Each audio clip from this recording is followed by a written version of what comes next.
옛날 옛적 강원도 어느 깊은 산골 마을에 두식이라는 총각이 살았습니다.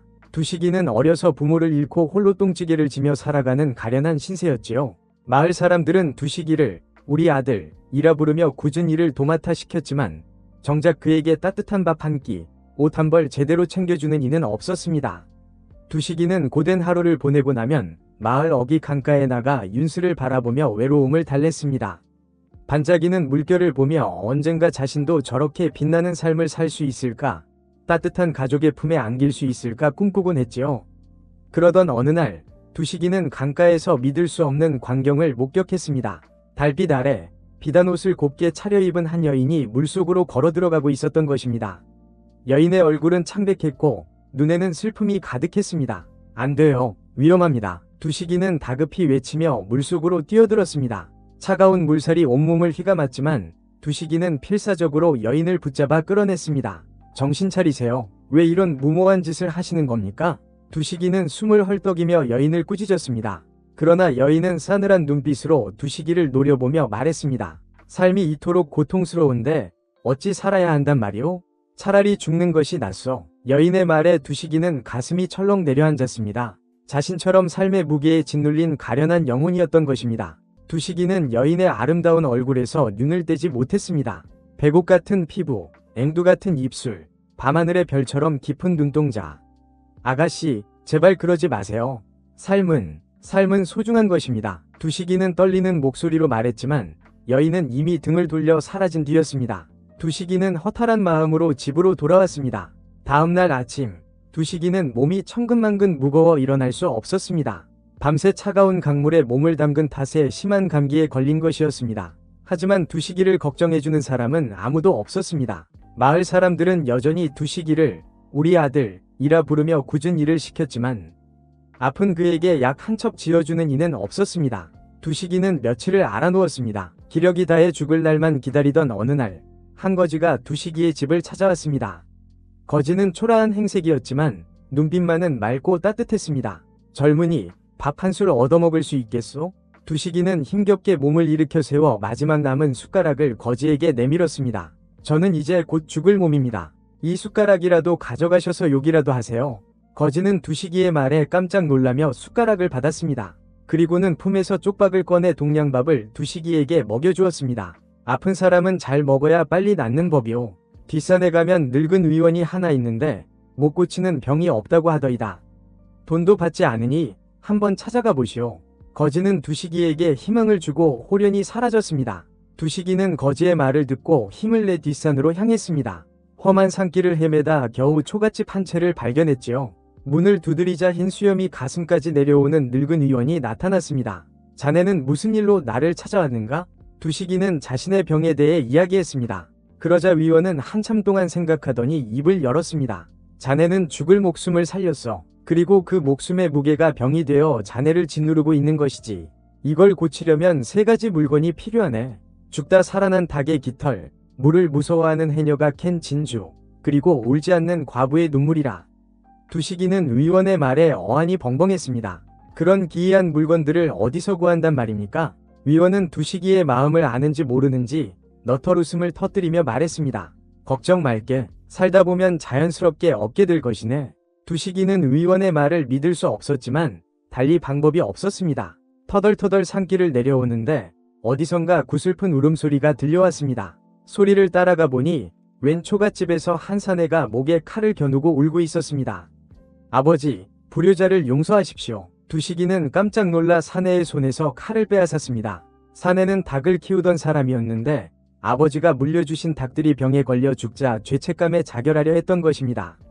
두식이는 닭장을 살펴보고는 악취의 원인이 똥으로 뒤덮인 지푸라기 때문임을 알아차렸습니다. 닭장을 깨끗이 청소해주자 닭들은 다시 생기를 되찾았습니다. 사내는 두식이에게 고마워하며 닭 한 마리를 주려 했지만 두식이는 한사코 거절했습니다. 두 사람이 실랑이를 벌이는 사이 닭털 하나가 바닥에 떨어졌습니다. 두식이는 닭털을 죽고는 의원의 말을 떠올렸습니다. 죽다 살아난 닭의 깃털. 두식이는 닭털을 소중히 품에 안고 다시 길을 나섰습니다. 발걸음이 한결 가벼워졌습니다. 닭털을 얻었으니 나머지 물건들도 찾을 수 있을 거라는 희망이 생겼습니다. 두식이는 바닷가에 도착했습니다. 절벽 끝에 한 노인이 서 있는 것을 보고 깜짝 놀라 달려갔습니다. 노인은 평생 물질을 해온 해녀였는데 바다에서 나는 악취 때문에 더 이상 물질을 할 수 없게 되자 삶의 위욕을 잃고 자결하려 했던 것입니다. 두식이는 악취의 원인을 찾아 나섰습니다. 알고 보니 논에서 흘러나온 똥물이 바다를 오염시키고 있었던 것입니다. 두식이는 바윗돌을 던져 똥물이 바다로 흘러가는 것을 막았습니다. 그러자 악취가 사라지고 해녀는 다시 물질을 할 수 있게 되었습니다. 해녀는 두식이에게 고마워하며 바다에서 캔 진주를 선물했습니다. 두식이는 진주를 보고 또 한 번 위원의 말을 떠올렸습니다. 물을 무서워하는 해녀가 캔 진주. 이제 마지막 물건, 울지 않는 과부의 눈물만 남았습니다. 두식이는 마을로 돌아오는 길에 날이 저물어 어느 초가집에서 하룻밤 묵게 되었습니다. 그런데 놀랍게도 그 집주인은 바로 예전에 두식이가 강에서 구해준 여인이었습니다. 여인은 두식이를 반갑게 맞이했지만 여전히 슬픔에 잠겨 있었습니다. 두식이는 조심스럽게 여인의 사연을 물었습니다. 여인은 남편과 사별하고 어린 아들마저 전염병으로 잃은 슬픔에 눈물조차 나오지 않는다고 했습니다. 삶의 의미를 잃고 죽으려 했지만 두식이가 자신을 구해준 것이라고 했습니다. 두식이는 여인의 슬픈 사연에 가슴이 미어졌습니다. 자신도 모르게 눈물을 펑펑 쏟았습니다. 여인 또한 두식이의 눈물에 함께 울기 시작했습니다. 흐흐, 도대체 하늘은 왜 당신께 이런 고통을 주시는 걸까요? 두식이는 여인을 끌어안고 함께 울었습니다. 두 사람은 밤새도록 서로의 아픔을 위로하며 마음을 나누었습니다. 다음 날 아침, 여인은 두식이의 손을 잡고 말했습니다. 당신 덕분에 잊고 있던 제 자신을 찾았습니다. 이제 당신과 함께 새로운 삶을 시작하고 싶습니다. 여인의 눈에서 눈물 한 방울이 두식이의 손등 위로 떨어졌습니다. 두식이는 그 눈물을 보고 위원의 말을 떠올렸습니다. 울지 않는 과부의 눈물. 두식이는 마침내 세 가지 물건을 모두 구했다는 것을 깨달았습니다. 여인은 두식이의 이야기를 듣고 부엌으로 달려가 솥뚜껑을 열었습니다. 마침 잘 되었습니다. 은인께 보답할 수 있게 되어 기쁩니다. 여인은 닭털, 진주, 그리고 자신의 눈물을 솥에 넣고 약을 달였습니다. 따뜻한 약을 두식이에게 건네주며 말했습니다. 이걸 마시면 나을 것입니다. 두식이는 약을 단숨에 마셨습니다. 그러자 온몸에 기운이 솟아나는 것을 느꼈습니다. 병이 씻은 듯이 나은 것입니다. 두식이는 여인과 함께 살기로 했습니다. 얼마 후 마을에는 잔치가 벌어졌습니다. 바로 두식이와 여인의 혼례식이었습니다. 닭장수 총각과 해녀 할머니도 두식이의 가족이 되어주었습니다. 두식이는 더 이상 외롭지 않았습니다. 사랑하는 아내와 가족들이 곁에 있었기 때문입니다. 두식이의 눈가에는 행복의 눈물이 맺혔습니다. 그 눈물은 따사로운 햇빛 아래 윤슬처럼 반짝였습니다. 두식과 윤슬은 서로를 깊이 껴안았다. 그들의 몸은 하나가 된 듯 뜨겁게 타올랐다. 윤슬은 두식의 목에 팔을 두르고 그의 입술에 자신의 입술을 포겠다. 두식의 거친 숨결이 윤슬의 귓가에 닿았다. 사랑하오, 윤슬. 두식이는 낮은 목소리로 속삭였다. 윤슬은 두식이의 품에 더욱 깊이 파고들었다. 저도요, 두식. 두 사람의 입맞춤은 점점 더 깊어졌다. 그들의 몸은 서로를 탐닉하듯 움직였다. 윤슬의 옷고름이 풀리고 두식의 허리띠가 느슨해졌다. 달빛 아래 두 사람의 그림자는 하나가 되었다. 새벽녘 두식이는 닭 울음소리에 잠에서 깨어났습니다.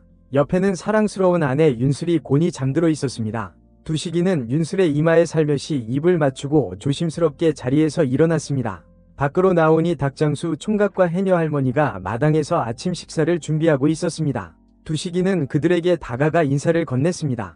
좋은 아침입니다. 오, 일어났나? 몸은 좀 괜찮은가? 해녀 할머니가 걱정스러운 눈빛으로 물었습니다. 네, 덕분입니다. 이제 완전히 건강해졌습니다. 두식이는 환하게 웃으며 대답했습니다. 닭장수 총각이 밥상을 차리며 말했습니다. 어서 와서 밥 먹게. 윤슬이 자네를 위해 특별히 준비한 음식이라네. 두식이는 밥상 앞에 앉아 윤슬이 차려준 음식을 맛있게 먹었습니다. 따뜻한 밥과 국, 맛깔스러운 반찬들이 입안 가득 퍼졌습니다. 두식이는 평생 이렇게 행복한 아침 식사를 해본 적이 없었습니다. 정말 맛있습니다. 감사합니다. 두식이는 윤슬에게 감사의 인사를 전했습니다. 윤슬은 수줍게 웃으며 말했습니다. 맛있게 드셔주시니 제가 더 감사합니다. 식사를 마친 후 두식이는 윤슬과 함께 강가로 산책을 나갔습니다. 맑은 강물이 햇빛을 받아 반짝였습니다. 두식이는 윤슬의 손을 잡고 말했습니다. 윤슬, 당신을 만나고 내 삶은 완전히 달라졌어. 당신은 내게 가장 소중한 사람입니다. 윤슬은 두식이의 눈을 바라보며 말했습니다. 저도 마찬가지입니다. 두식, 당신은 제게 삶의 희망을 주셨습니다.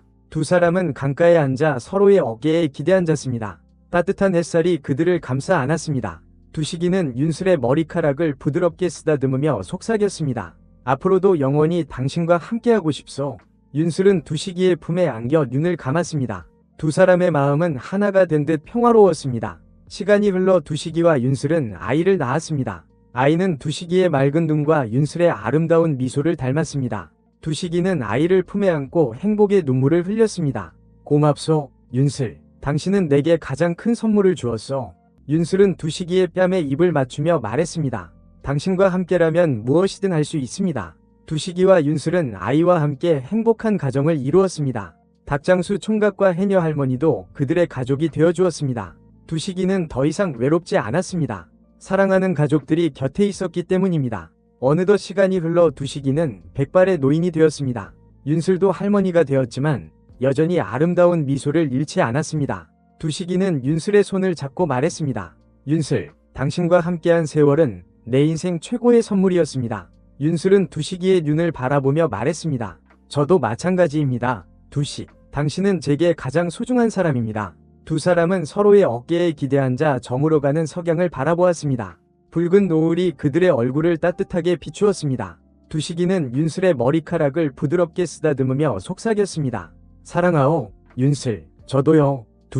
두식이는 윤슬의 곁에서 조용히 눈을 감았습니다. 그의 얼굴에는 평화로운 미소가 번져 있었습니다. 윤슬은 두식이의 손을 꼭 잡고 그의 마지막 숨결을 느꼈습니다. 마을 사람들은 두식이의 죽음을 슬퍼했습니다. 두식이는 평생 동안 어려운 이웃을 돕고 마을을 위해 헌신했습니다. 그의 장례식에는 많은 사람들이 모여 그의 죽음을 애도했습니다. 닭장수 총각과 해녀 할머니는 두식이의 곁을 지켰습니다. 그들은 두식이를 가족처럼 생각했습니다. 닭장수 총각은 두식이의 관을 붙잡고 울먹였습니다. 형님, 어찌 이렇게 일찍 가십니까? 형님은 제게 아버지와 같은 분이셨습니다. 해녀 할머니도 눈물을 훔치며 말했습니다. 두식아, 너는 내게 아들과 같은 존재였다. 네가 없는 세상은 너무나 허전하구나. 윤슬은 두식이의 무덤 앞에 섰습니다. 그녀의 눈에는 슬픔이 가득했지만 동시에 강인함도 느껴졌습니다. 윤슬은 두식이에게 마지막 인사를 건넸습니다. 두식, 당신은 제게 가장 소중한 사람이었습니다. 당신과 함께한 시간은 제 인생 최고의 행복이었습니다. 당신의 사랑과 헌신은 영원히 제 마음속에 남아있을 것입니다. 편히 잠드세요. 내 사랑. 윤슬은 두식이의 무덤에 꽃 한 송이를 바쳤습니다. 하얀 국화꽃이 두식이의 무덤을 아름답게 장식했습니다. 시간이 흘러 윤슬도 세상을 떠났습니다. 그녀는 두식이의 곁에 묻혔습니다. 두 사람의 무덤은 나란히 서서 서로를 바라보고 있었습니다. 마을 사람들은 두식이와 윤슬의 무덤을 찾아 그들을 기렸습니다. 그들은 두식이와 윤슬의 사랑과 헌신을 잊지 않았습니다. 두식이와 윤슬의 이야기는 마을 사람들의 입에서 입으로 전해져 내려왔습니다.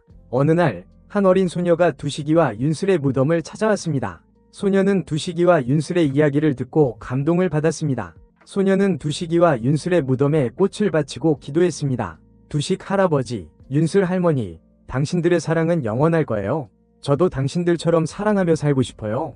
소녀의 기도 소리가 바람을 타고 하늘로 퍼져나갔습니다. 두식이와 윤슬의 영혼은 하늘에서 소녀를 내려다보며 미소 지었습니다. 그들의 사랑은 영원히 살아 숨쉬고 있었습니다.